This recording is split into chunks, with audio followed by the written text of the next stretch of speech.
ক্ষমতা এই কথা বলে পানির মধ্যে সুবাইতেছে পচা পাগানের মধ্যে সুবাই আর তোর ক্ষমতা এটা, তোর ক্ষমতা এটা।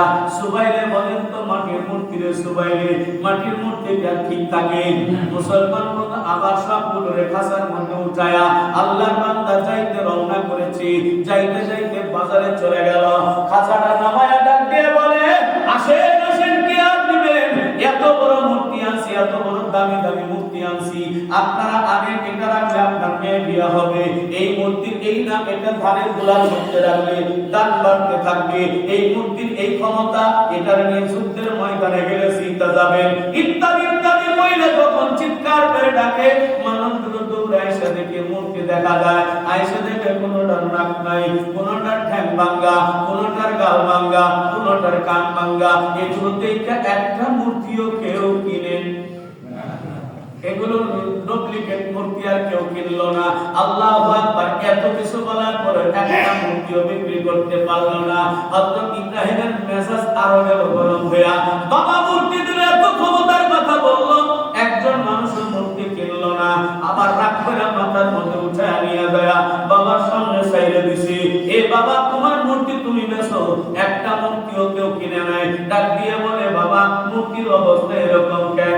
একটা নাক নাই, কান নাই, চোখ নাই, মুখ নাই, এরকম কেন? ডাক দিয়ে বলে, তুমি না বলছিলে রে বাবা এর ক্ষমতা এটা, এই ক্ষমতা এটা। আমি যখন মাথার মধ্যে নিয়ে যাই, মাথার উপরে ওরা ক্ষমতার লড়াই দেখাবার শুরু করছে।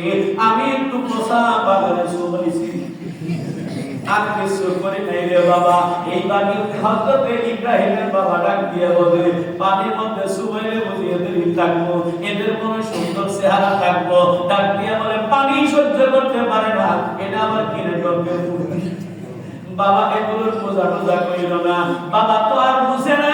অবুঝ বাবা ডাক দিয়ে বলে, বাপ দাদারা করছে, এই জন্য আমাদেরও করা লাগবে। ইউসুফের ধমক কি বলে, ইব্রাহিমের ধমক দিয়ে তাড়ায় দিছে। খবর পৌঁছতে পৌঁছতে পৌঁছতে পৌঁছতে রাজার কাছে পৌঁছে গেছে। রাজার কাছে যখন খবর পৌঁছে গেল, রাজা বড় রাগান্বিত হয়ে গেল। ডাক দিয়ে বলে, আরে ইউসুফ কি বলে, ইব্রাহিম এমন বিরোধিতা করতেছে। সমস্ত মানুষদেরকে রাজা ডাক দিয়ে কয়, এই ইব্রাহিমের এলাকা থেকে তারা করতে হবে। ডাক দিয়ে বলে, পরে বন্দী করেন, ধরেন, ধরে ধরে জেলখানায় বন্দী করে রাখেন।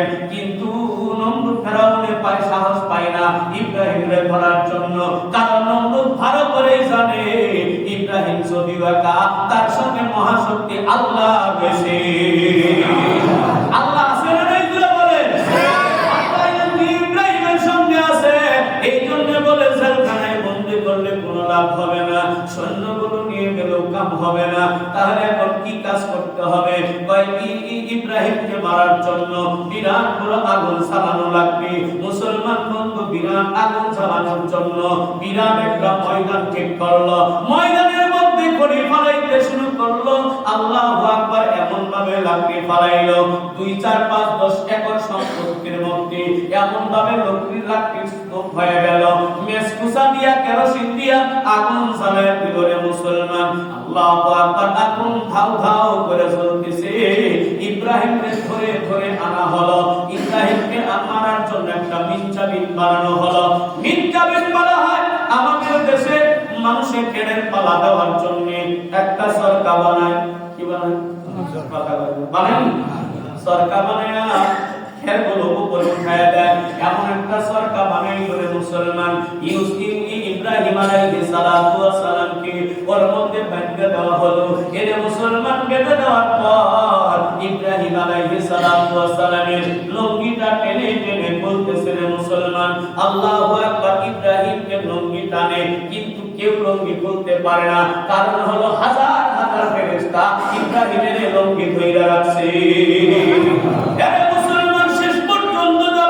কোনোভাবেই খুলে না। এবার নমরুদে ডাক দিয়া কয়, পরে আজর তোমার গোলার লঙ্গি তুমি খুলবা, তোমার গোলার লঙ্গি তুমি ধরে টানো। এবার আজর ইব্রাহিমের পিতা লঙ্গি ধরে টানে। ইব্রাহিম কান্দার বলে, মালিক ইজ্জত, সন্তানের ইজ্জতে হেফাজত করে বাবা এবং মা। আমি এমন একজন সন্তান হয়ে গেলাম, আমার লঙ্গি নিয়ে আমার বাবাই টানা, আমার বাবাই টানাটানি করে। ওরে মালিক আমার লঙ্গি খুলে ফেললে হলেও লক্ষ লক্ষ মানুষের সামনে আমার লজ্জা স্থানটা তুমি দেখাইতে পারবা না।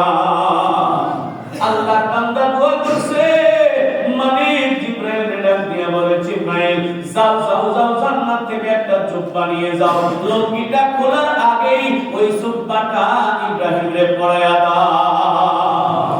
সেই দিন হাজার হাজার মানুষ তাকিয়েছিল, কিন্তু ইউসুফের কি বলে ইব্রাহিমের লজ্জাস্থান দেখতে পারে নাই, কারণ মালিক জান্নাত থেকে জুব্বা পরায়া দিয়েছে। জোরে কোন সুবহানাল্লাহ। আল্লাহু আকবার। মুসলমান আল্লাহু আকবার। ফালায়া দিবে, বিলম্বি খোলা হয়ে গেছে, ফালায়া দিবে, কিন্তু টানে গোড়া থেকে উপর উঠাইতে পারে না। কেন উঠাইতে পারে না? শয়তান সামনে হাজির হয়ে গেল।